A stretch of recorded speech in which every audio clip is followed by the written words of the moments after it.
Ringkasan sejarah kelas 10.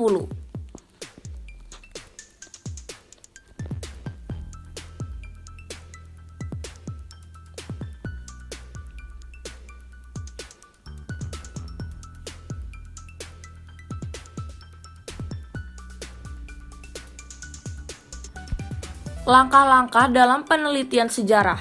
1. Heuristik.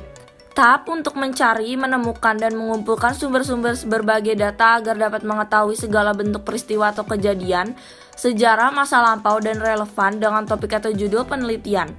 Menurut sifatnya, 1. Sumber primer. Sumber yang dibuat pada saat peristiwa terjadi dibuat oleh tangan pertama. 2. Sumber sekunder. Sumber yang menggunakan sumber primer sebagai sumber utamanya dibuat oleh tangan atau pihak kedua.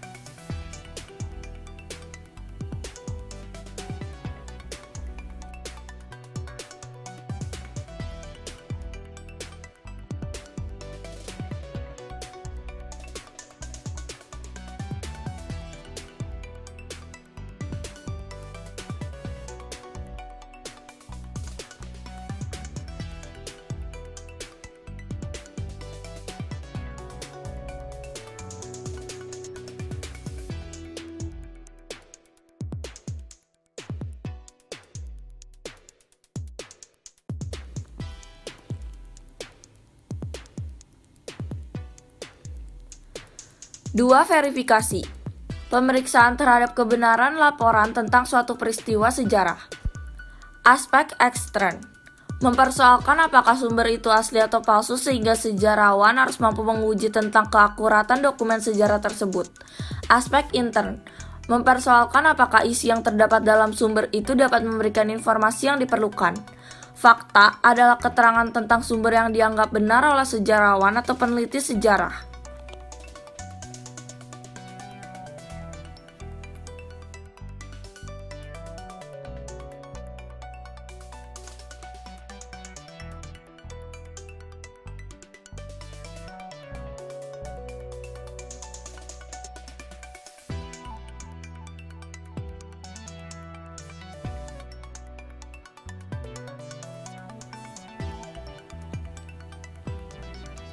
3. Interpretasi.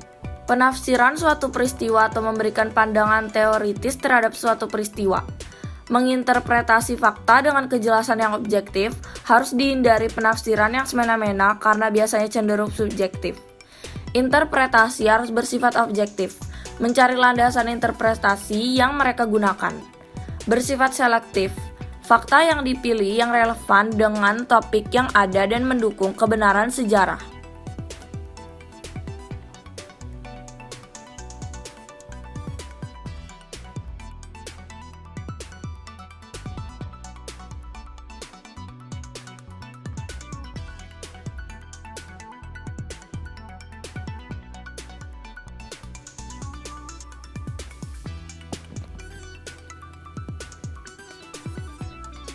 3. Bentuk penulisan sejarah.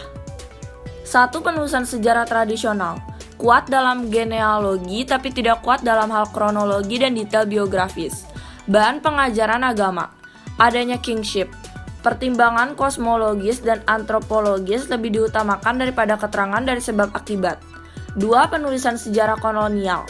Ciri Nederlandosentris atau Eropa-sentris, tekanannya pada aspek politik dan ekonomi serta bersifat institusional.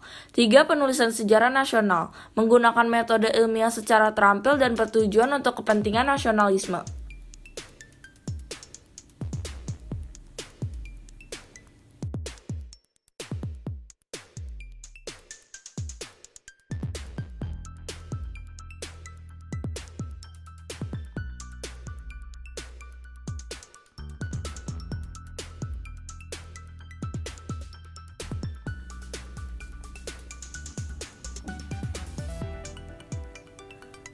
'Sumber sejarah adalah semua yang menjadi pokok sejarah.